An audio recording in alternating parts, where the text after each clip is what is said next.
Weirding Way Media.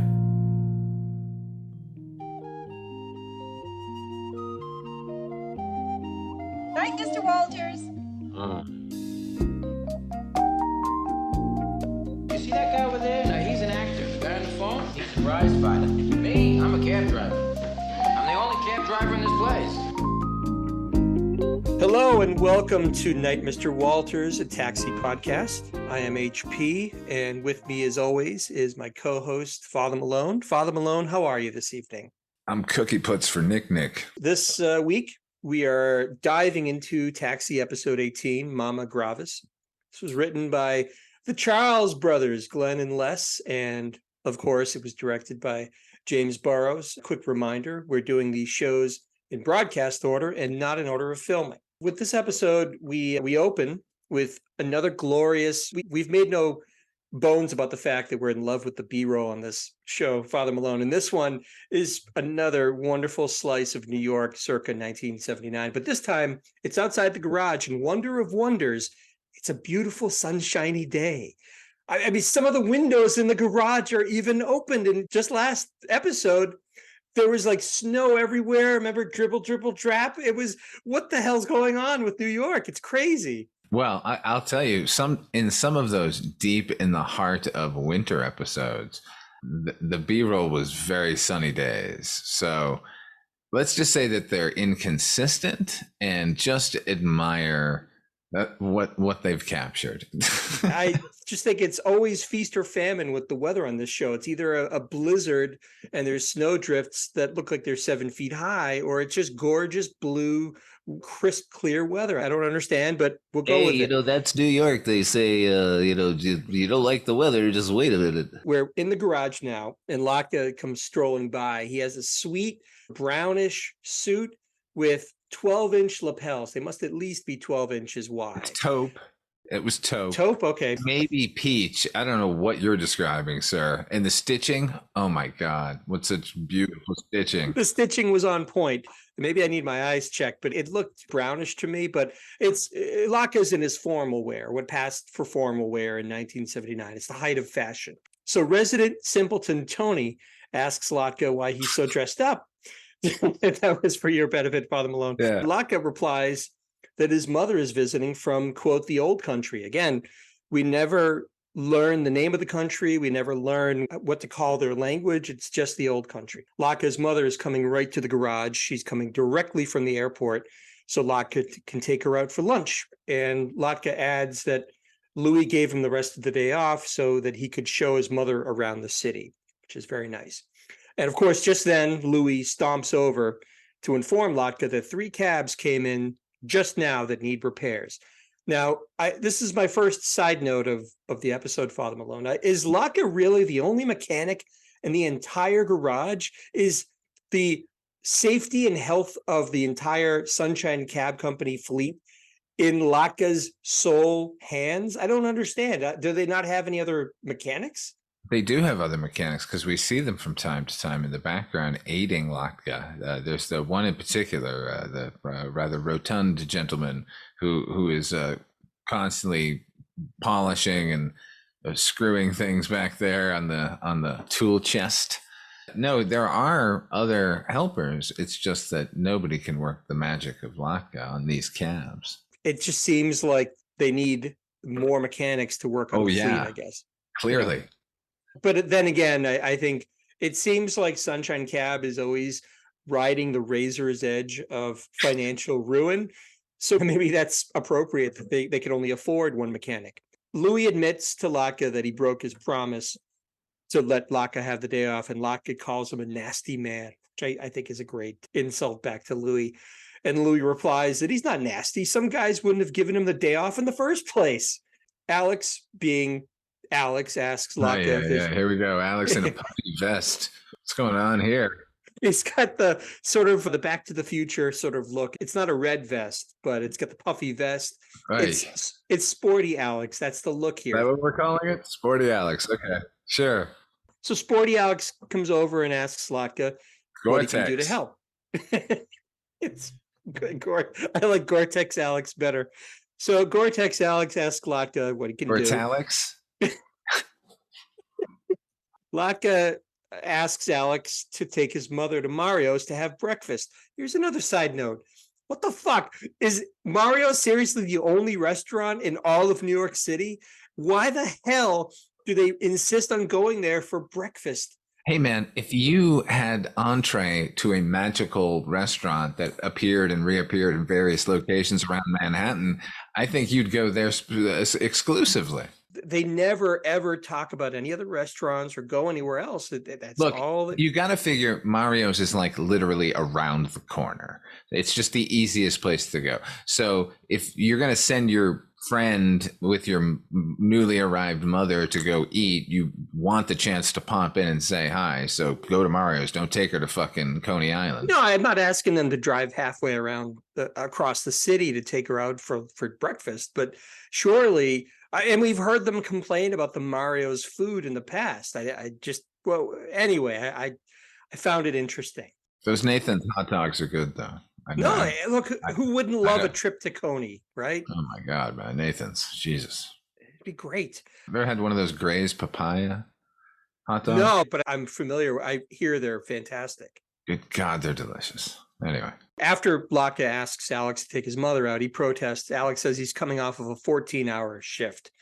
And Alex starts to ask Tony if he could be the one to help. But then, just then, Latka's mother comes in.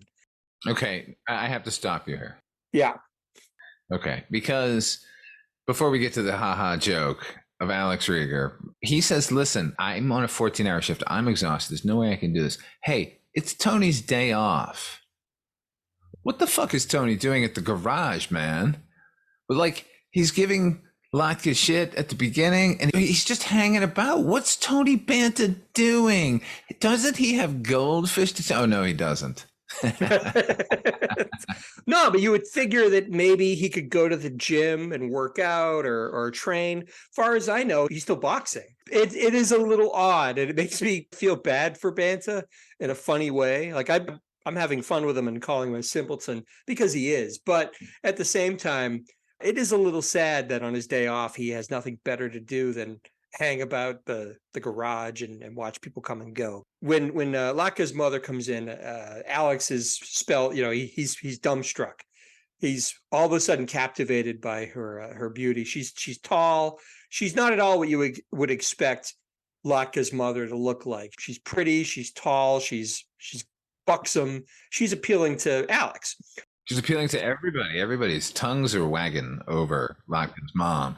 Alex is so struck by her beauty that he forgets what he was going to ask Tony in the first place, because all of a sudden, all eyes are on Latka's mother, Mama Gravas. What was I saying? Nothing. Get out of here, kid. I ain't going to go talk to this pretty lady.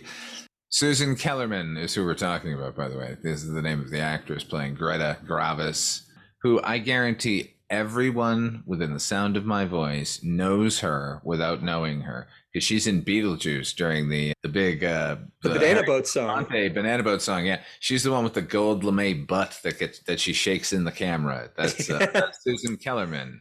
Some eight years later. She also had a bit of a reunion with Judd Hirsch. She evidently appeared on an episode of Hirsch's 1989 sitcom Dear John. So maybe I have to check that out. Dear God, we got to check that one out. Another side note, you were talking about Tony. I should have brought that up then. So Alex is starting to ask Tony if he can take out Mama Gravas before Alex has seen her. When Tony is waiting for Alex's reply because Alex is suddenly dumbstruck with her beauty, did you notice Tony's odd behavior when he's waiting for Alex to reply? He's rocking from side to side. He looks sort of fidgety. It's very distracting. The effect is almost either he is a child who has to go to the bathroom very badly, or probably more likely, he's probably still speeding from all the amphetamines that he's been got. Maybe that's, maybe that's why he's around the garage. You're really going after Banta now. I love it. Seriously. I think there's possibly a third option.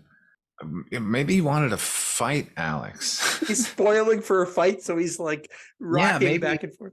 Maybe he's had some there's a fourth. Okay, but the third option is that Tony is used to being sucker punched, where somebody comes up to him and says something and then turns away, like, never mind, and then they punch him. So he's wary that Alex, even if it's subconsciously, he's ready for fisticuffs. The fourth and most likely of scenarios, Nam flashback. Well, all of those are very likely, and we've already talked about how animalistic Tony is. I mean, you made this point that he's so, he'll kill you with one punch. He could probably. Oh yeah, he could. I mean, definitely. I don't think there's any question about that. So the ever-present threat of physical violence, an explosion of physical violence.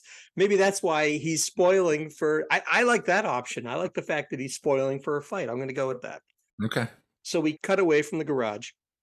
We cut to another B-roll of the mysterious Marios. It's green awning Marios. We've seen this a few times now. So this is one of 3 of the secret locations. Still a nice day, and there's that green awning you spoke of, and all I could read on it, the awning said, it's funny because it's colored green, but it actually had the word green printed on it. So tavern on the green. I don't know what green room.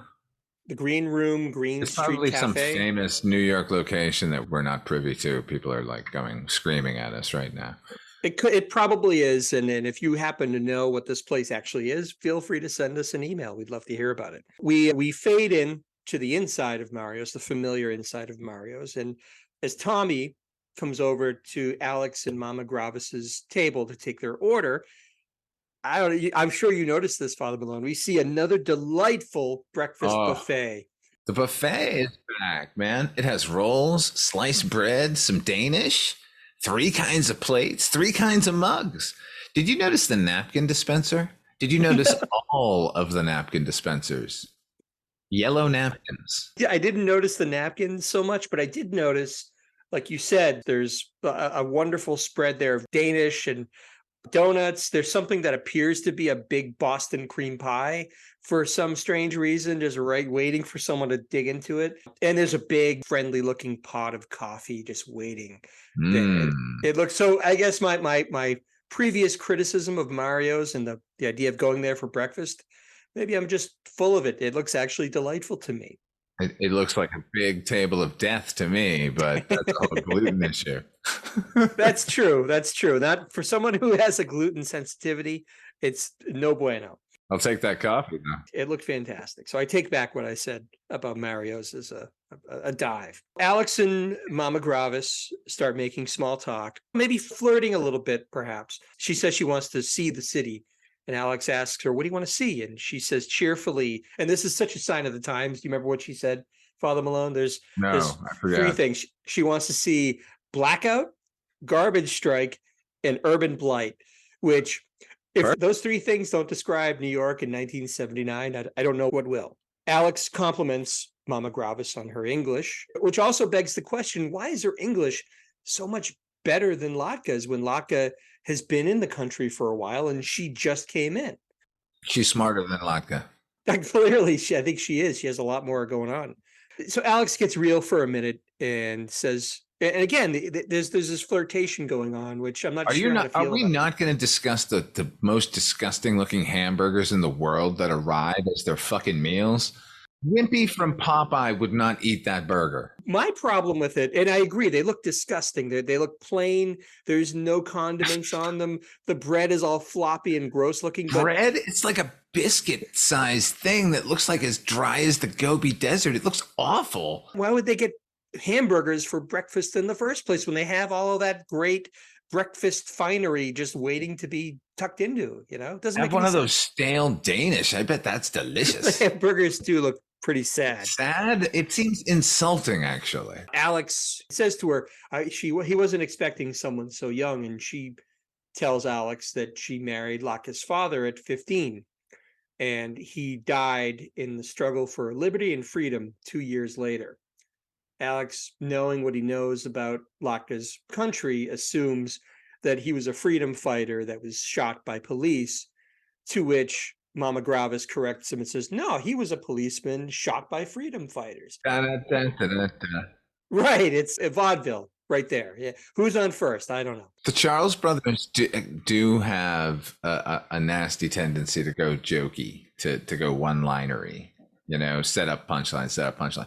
But the thing is, like 95% of the time, the jokes are so fucking good that you go with it. But on occasion, I'm like, "Ugh, come on, guys." At this point, what they're doing is so ingrained in the fabric of sitcom writing that I don't even get fazed by it anymore. I agree.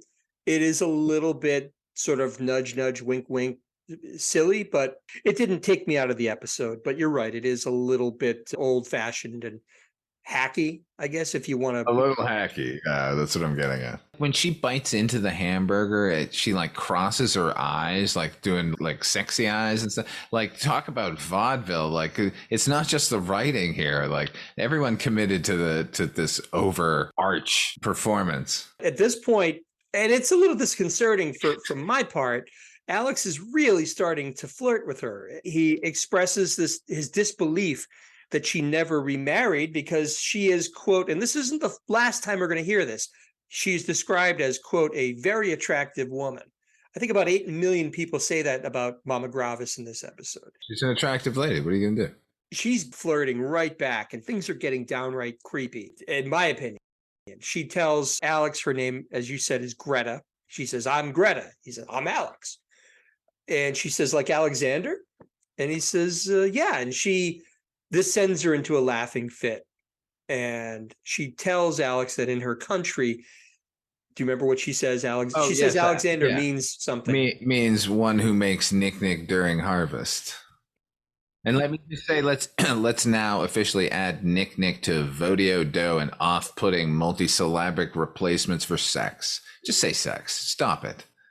Nick. Ugh. They start lustily attacking their burgers face to face, letting out all their sexual aggression on these sad-looking hamburgers in the middle of dry, condimentless burgers that like high school cafeteria level burger. They did actually look like they came right out of a high school cafeteria. You are 100% right on that. Latka comes in. He gives Alex tickets to the Rockettes to take his mother because he can't now. He's got to work and he can't take his mother out and so forth. Latka and his mother he's getting caught up on all the family events from home, and they're talking only in Latka's language. And as they're he'll bring up a person, and Mama Gravas will pantomime something gruesome. Like at one point, she puts her hand to her head like she's shooting herself in the head. And each story seems more grim and awful. I do like her performance of somebody who had a bunch of operations where they were removing things from the body. She really sells each of the things. You know what's happening to all of Latka's acquaintances. It's actually really funny because she's not only is she keeping up with Andy Kaufman's foreign man speak, but she's, like you said, she's really funny pantomiming all of these awful things happening to all of these imaginary characters. And at the end of it all, Latka turns and says to Alex, "It's always nice to get the news from home." We cut back to the garage. There's this interminable sort of who's on first act between Burns and Tony. Yeah. Because Tony goes to get an apple out of the vending machine. Now, this is a time where you could get fruit out of vending machines, I guess. And he gets an apple out of the vending machine, and it's rotten. You ever got fruit out of a vending machine? Me? No. Really? No. Wow. I've gotten apples out of vending machines before, but bananas. What, did you going to the Automat in New York City? I did go to the Automat in New York City, but that's not where I got it. I got it in a vending machine at places in Boston. Tony gets into this conversation with Burns about why are the apples always rotten, and Burns tries to explain, well, the guy brings the new apples, but the new apples become the old apples, and it goes on far too long. This was probably the one thing that took me out of the episode, but fortunately we get past it relatively quickly. I liked it, actually. You like the apple who's on first? I like the whole apple scene, the vending machine apple bit. I thoroughly enjoyed the pairing of Banta and Burns. They should have put those two together. Because they're both dummies. Yes. It was like proto Bill and Ted. That's why we like them. They're just morons. They're lovable morons. I think guess that's a fair point. How are we going to get the new apples, John? We can't. It's good. The way you tell it, it's funny, but for me, it had nothing to do with anything. It wasn't a B plot. It was nothing. It was just You have to put aside your deep hatred of Tony Banto just for a second. Give him some props. He's funny in that scene. maybe it was Burns that turned me against the scene. I don't know, but I do like your reasoning that it's proto Bill and Ted, these two idiots. Trying to solve a problem. There's no problem there, guys. The apples are going to be rotten until they're not rotten. Banta has a good idea even, which is buy all the old apples, burn through it to get to the good apples. And then you've got a chance of getting good apples. I want to know more. They should revisit this in future episodes. Well, they've only got 3 more episodes. Oh, geez. I'm really pulling for an apple subplot. So this happens, and then Alex walks in. Bobby, who we've heard nothing about in the whole episode, pretty much, he pipes in and asks how his date with Mama Gravas went. And Alex, he seems very evasive and almost defensive about it. And obviously, we viewers are privy to what the cabbies were not, which is that there was all this sexual tension between Mama Gravas and Alex and Mario's. Alex resists the characterization of it as a date. Burns just out of nowhere pipes in, she sure is attractive. Maybe he's trying to stir something up. Of course he is. We know Burns' true intentions. Yeah, he can smell the evasiveness and the discomfort in Alex's reply. And again, like I said, everybody describes her as attractive. It's like using Nick or some other word for, sex. It's like you can't just say she's beautiful, she's hot, she's smoking. No, you got to say she's attractive. She's a handsome woman. I mean, it's very old fashioned. For a dummy, a supposed dummy, I think Burns caught on to Alex's lie before anyone else did, just because you can tell. Here's the thing, for the show proper, Burns is a dummy, and that's what's funny about him. But what we know is he's like a Jim Thompson character. He's been pretending to be a dummy this whole time, and he's fully aware of everything going on. And here's his opportunity to stir the pot with Reiger and Latka. My God, he knows Reiger had sex with Latka's mom. We all do. No, he's preparing to feed off of all of the hatred and the anger and the ill will that's bound to happen once Latka finds out about this. But at this point, then the rest of the cabbies all start chiming in about how attractive Mama Gravas is. Elaine makes her first and only appearance in this whole episode. But she is, I think you've made the point that Ralph, what's his name? The costume designer? Ralph T. Schlane. Yeah, he put her in yellow this time, and I think you've made that very point previously. Yeah, no, if you have a choice between yellow and orange, use yellow, and it works, right? Yeah, she looked gorgeous. There's a term used to describe Latka's mom at one point. Somebody says she's shockingly friendly visually. Elaine Nardo is shockingly friendly visually during this scene, and that's all I'll say. And I've been a pig before, but was it cold in the studio? There, now you know what I'm talking about. I think more Elaine would have actually livened up the plot a little bit, but anyhow. I always want to see more of Elaine. Oh, that is like a Charles Brothers joke right there. You want to see more? Well, I'd love to see more of Elaine. Anyway, I think she brings her booking envelope in, and Alex asks if she can talk to him for a moment. After dancing around a sort of hypothetical situation that Alex puts forth, like, well, say this guy does this, which never works in real life. But so she figures it out. She knows what he's driving at. Alex admits that to Elaine that he got intimate with Latka's mother. Which she finds hilarious, by the way. She yells it to Alex's horror, like, keep it down. It's shock, but it's very amused. She's smiling. She really finds it humorous. It's clear. But the thing that I find interesting is Alex protests that neither one of them really knew what was going to happen, but I'm calling bullshit on that because we've already seen the scene in Mario's. We've talked about this ad nauseum, that they were going back and forth, like getting very heated sexually, eating those awful hamburgers.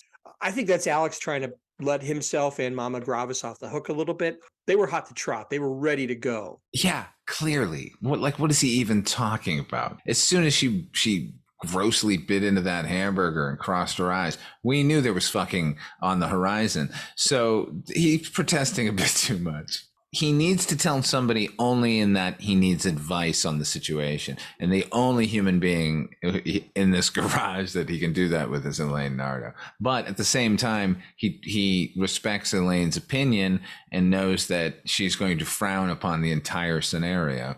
So he has to do this stupid dance of hypothesis, and then, then it comes out.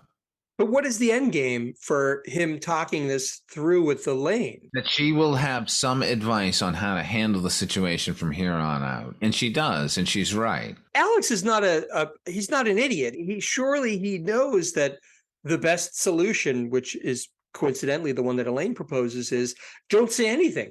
Just shut up about it and pretend it didn't happen, basically. Sometimes you know the right thing to do. You just need to hear somebody else tell you.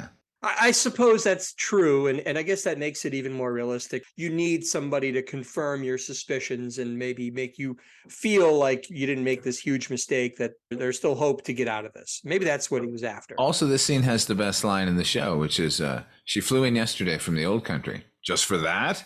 Now that's a vaudeville line that fucking works. It is, and for that brief period where Alex and Elaine are conversing and going back and forth about this dilemma that Alex is faced with, it is really crackling. They have so much chemistry, Mary Lou Henner and Judd Hirsch, and it's a great scene. And there's some, to your point, there's some great lines, and she really brightens up the whole proceedings. Like I said, it's a shame that she very soon will just go away and not be heard from for the rest of the episode. But Alex, through talking with Elaine, he admits that the problem isn't that he feels guilty about what he's done. It's just that he doesn't want Latka to find out, which I guess is refreshing, because how many sitcoms have we seen where somebody is racked with guilt over having sex with someone they weren't supposed to or whatever? But this is, Latka's mother and I were both consenting adults. It wasn't anything that we both didn't really want to do. And we're not ashamed that it happened, but we just don't want Latka to be hurt by the resulting fallout from this thing. And I thought that was actually pretty evolved for a sitcom. 100%. Yeah. Like, I agree. Thank God they shifted the onus of the situation from their friendship rather than act itself. Like, oh no, how could you have sex with her? For a TV show that was written in the 70s, the late 70s, I thought it was actually a fairly progressive take on the subject. So now all the vaudeville makes sense. It's there to balance out the more progressive nature of the show. It's to lull the idiots in the audience into like, no, this is just good old fashioned comedy. It's almost like a spoonful of sugar to help the medicine go down. Latka enters at this point and loudly asks for Alex, and he sounds pretty mad.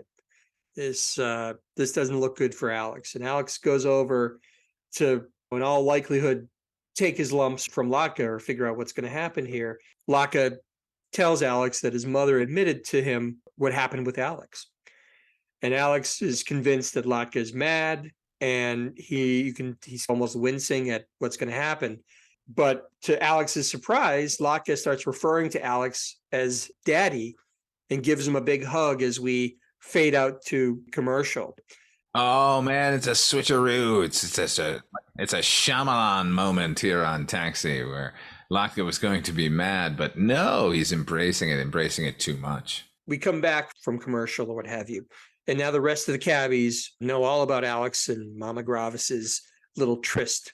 We got double tough guys here with Bobby and Banta on the cab with the Burns lean in, and Bobby and Banta are up there giggling like a couple of broads on a schoolyard. It kind of reminded me a little bit like the staging for this scene, like Grease, the song "Summer Nights," where the T-birds are all like, tell me more, and they're all around the picnic benches or what have you, And then it ends musically too, because I don't know if you noticed when they fucking go up those stairs, at the scene for those characters ends with Bobby and Banta going up to the second floor, but they just squat up there. They think they've left the shot, I think, and now they're just gonna like sit, but I see them. It's very weird. I didn't notice this. So you're saying when their part of the scene is over, they go upstairs. As if they're going to go upstairs to wherever that office is. Maybe there's a whole other room that we don't know about up there, but they're supposed to go up and disappear, but they just go up to the top of the stairs and then they squat down. But before that happens, the cabbies are all giving Alex a little bit of business for what he's done with Locke's mother, and Alex protests that They're giving him the business for giving her the business. You know what I'm talking about. See, it's great, isn't it? The hackiness. It's very easy to get into. A bit of audio dough, if I do say so myself. So Alex is protesting to them. It's not serious. Like it's just a one-time thing. And then Mama Gravas comes in and essentially gropes Alex and calls him Alexander, which cracks up the cabbies. They're having a lot of fun with this. Which I guess you would expect, because Alex is normally the voice of reason. He's the straight arrow in the garage. So this is probably hilarious to them that he got mixed up in this awkward situation. Oh my God, I'd never stop laughing. It's hilarious. Yeah, it's great because he's so uncomfortable through every facet of what happens to him. So Latka starts laying out this fantasy to his mother and to Alex that they're going to be this big happy family and da-da-da. They both explained to Latka that neither one of them wants to get married, because Latka thinks that Alex is going to become his new father. Neither of them want to actually get married, and this upsets Latka. He says that marriage is the only way to save the family honor. Mama Gravas doesn't care about that. She doesn't care about the family honor. She basically laughs at Latka and says, that's stupid. That doesn't matter. It's goat droppings is what she said. Because this is my favorite line reading. It's not the best line in the show. It's the line reading. Latka, no goat droppings? Just incredulous and to the point. Like, it's delivered so seriously, and they're just talking about goat shit. It's very, very funny. Latka says that if she won't marry Alex, then she is nothing but a cockboard, which it must be an awful insult, because Mama Gravas just up and slaps Latka right across the face without even missing a beat. She then tenderly takes Latka aside and tries to explain what happened in their native language to try and get Latka to understand, like, this is not a big deal, to which he then apologizes to his mother. Do you think Andy Kaufman was a masochist? From what I know about him, probably. I mean, he takes that slap. It's totally real. And he said go for it, right? Oh, yeah. No, well, I don't know so much if he's a masochist as he just wants the reality of that moment to really hit hard, so to speak, hit hard, right? Do you think on some level he enjoys the fact that he just got hit? You could point to the fact that he loved to be the villain, and he loved, look at him with Jerry Lawler when they were on Letterman, when he let Lawler smack him across the face. Like, it was a hard hit. I don't think he's any stranger to physical comedy in that sense. I think in the case of Lawler, because I watched that footage again just literally 2 days ago, and he sells the hit really hard. He flies out of that chair, and Lawler does hit him, but no harder, I think, than Susan Kellerman is hitting him here. We've talked a lot about Andy Kaufman and what he brought to the table and what he does as Latka and how he approached it and all this stuff. But I think we haven't really talked about him too much in the past few episodes. So it's worthwhile. I mean, who doesn't like a good Andy Kaufman story? He was also into wrestling. It was mainly women, and that was like the big joke of it and everything. But we saw him wrestling people, like men, like wrestlers. And people can say that wrestling is fake, but obviously it's not. Like, people are being hit, right? So I don't know. Maybe Andy Kaufman just liked a little bit of a punch up every once in a while. Well, he did. I don't know if you've ever heard, they put out an album. It was called Andy and His Grandmother. Have you ever heard it, Father Malone? No, I have not. It is fantastic. It mainly consists of comedy and bits and conversation that he recorded on this tape recorder that he apparently never went anywhere without. And there's one track on it, I think it's actually called Andy Goes to the Movies, where he's having a conversation with, I think it might actually be his grandmother or someone in his family. And he's talking about how he was at the movies and he wanted to sit and watch the credits, but someone came in, like the security came in and gave him a hassle and told me he had to leave because the movie was over. But he didn't want to leave because he paid his money and he was going to watch. And you're listening to this and you're going, oh, this just sounds like just some bullshit that Andy is feeding to his family who don't maybe know any better. But just at that moment, there's an edit in the track, and you hear him in the movie theater sitting there going, I paid my ticket, baby. I'm not going. And he's basically playing the heel. And you can hear Yeah. the guy coming over and getting physical with him and trying to take him out of the theater. I think he just loved that moment of confrontation where things get physical. The threat of physical violence is in the air. He thrived on that. He loved that. Circling back to him getting slapped by his mother, I think he probably did just tell her, look, just haul off. Let's make this believable. Because this insult, like I said, it must be pretty bad for her to react that way. He was willing to do whatever it took to get a reaction. Latka says finally that he forgives his mother, but he will never forgive Alex, and they are no longer friends. Alex is distraught by this. He sits sullenly at the poker table, looking off into the middle distance about what just happened. We then fade into this strange room. At first, We've never I thought, been here before. Well, the thing is, at first I thought, because you see Latka, I thought maybe this was a fade in to Latka's apartment. It's not. It's like the mechanic's antechamber. It's a machine shop is what it's supposed to be, like where they would, because there's like a tire balancer back there and a couple of other like. But it's tiny though. Like I've been in machine shops in garages. This is Sunshine Cab Company's version of a machine shop. Like look, they're relying on Latka for everything. They're not going to give him a giant room. They give him what they give him, and he's happy to have it. Everyone needs a place to hide your homemade booze, which makes its reappearance here. Jesus Christ, turning my stomach just thinking about it. It's a very heavy start to the scene because we fade in and Latka's forlornly working at some piece of machinery. And he goes, as you said, he goes to a locker and grabs a labelless bottle of liquor, and he takes a swig and he brings it over to the table. At this point, Alex walks in and starts trying to talk to Latka. He apologizes once again, and he actually takes a swig of the bottle, and that elicits the usual, like, ooh, it's like much stronger than he apparently expected. And he asks what it is. And Latka says that it's brefnish, which is, I think, another word we haven't heard, and that he made it himself. So it is that gross. I mean, you can only imagine what this stuff must have smelled like, let alone tasted like. But as much as Alex is trying, Latka just cannot forgive him. Nothing Alex says can convince Latka to move past this. The more he tries, the more Latka gets upset, and he ends up crying.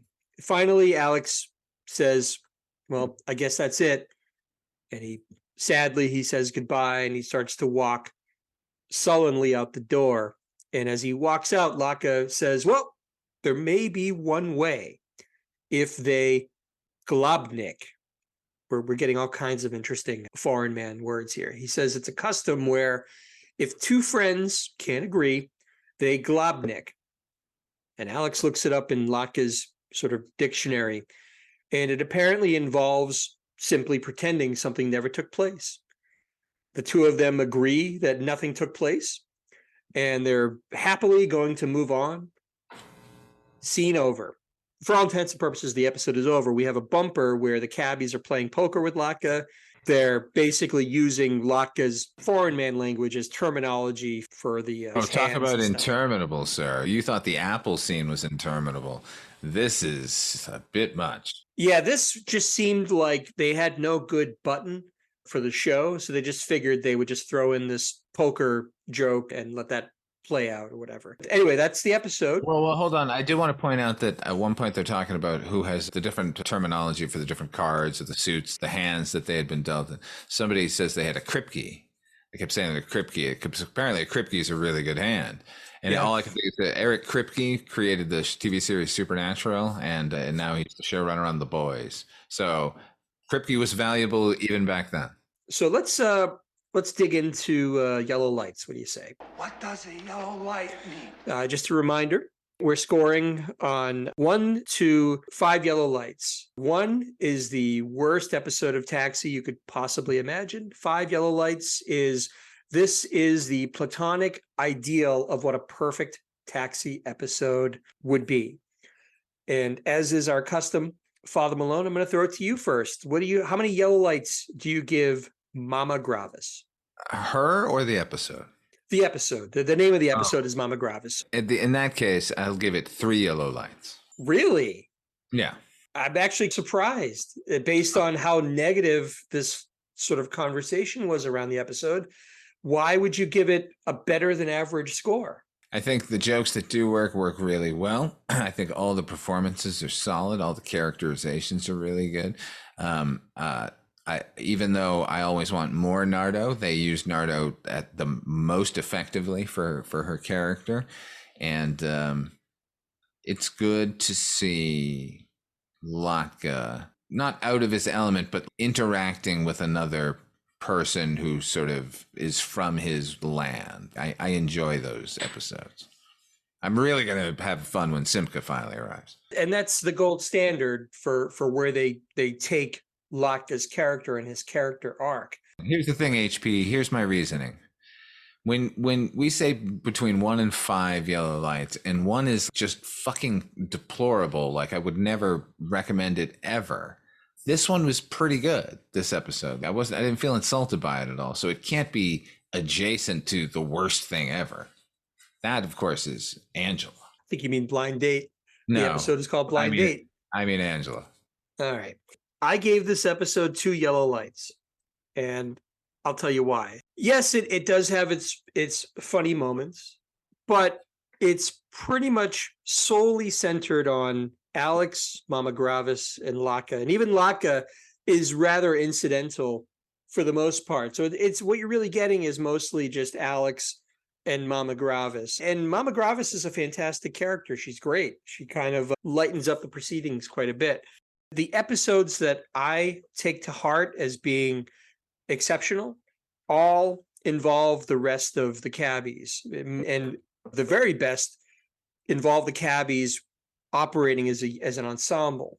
And we get none of that here. The rest of the cabbies have really, Louis has very little to do also. And again, we've talked about how shameful it is that Elaine she just comes in, does her thing with Alex, which is good, and then she's gone and you never see her again. It's a shame. But the reason why I knocked it down a full yellow light is because of the ending, because of the resolution of the Alex Latka dilemma, to which there really is no resolution. This gave me uncomfortable flashbacks to the episode Elaine and the Lame Duck.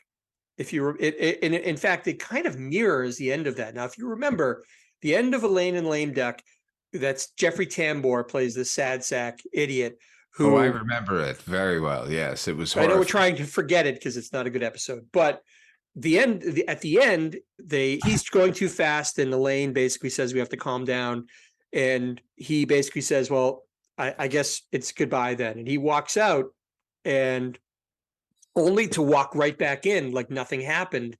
So there's really no resolution. The resolution is we're just going to forget that the preceding 20 minutes even happened. Well, the same thing happens here. That also happened with, remember Bobby's acting career, the episode Bobby's acting career, where I'm going to quit the business. Then at the end, he's like, I guess I won't quit the business.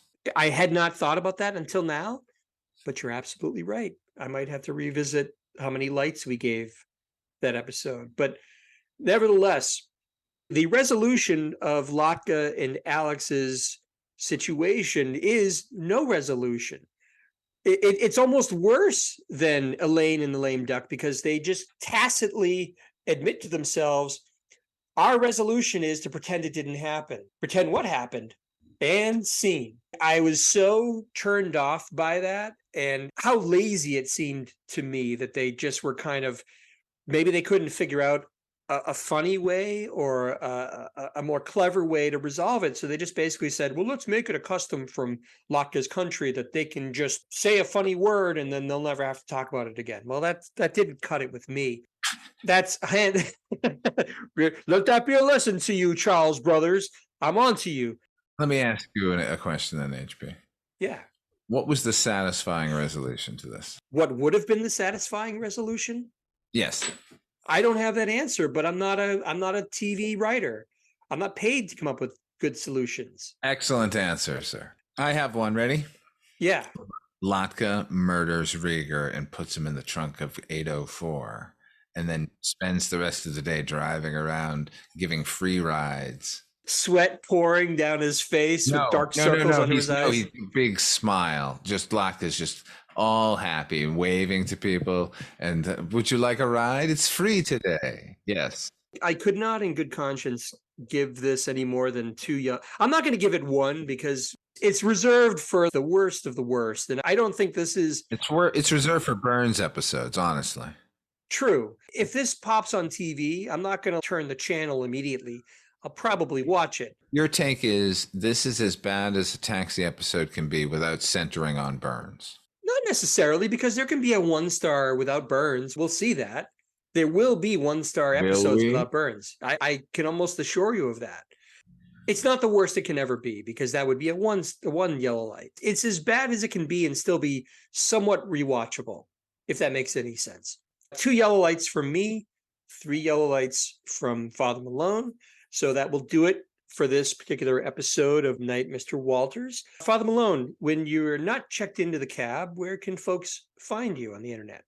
You can find me over at Midnight Viewing, the horror anthology podcast. It's a podcast I do with the Culture Cast's Chris Stashew and the Projection Booth's Mike White, where we review horror anthology television series. We are wrapping up Night Gallery, and soon, around March, actually, it'll be we're going to be taking over Tales from the Dark Side. That's a TJ Castronova connection. You can hear me there, or hear me on Noise Junkies. It's a music podcast I do with HP and Mondo Heather's Heather Drain, or hear me on Dark Destinations. It's a half-hour radio drama I write and produce. Fantastic.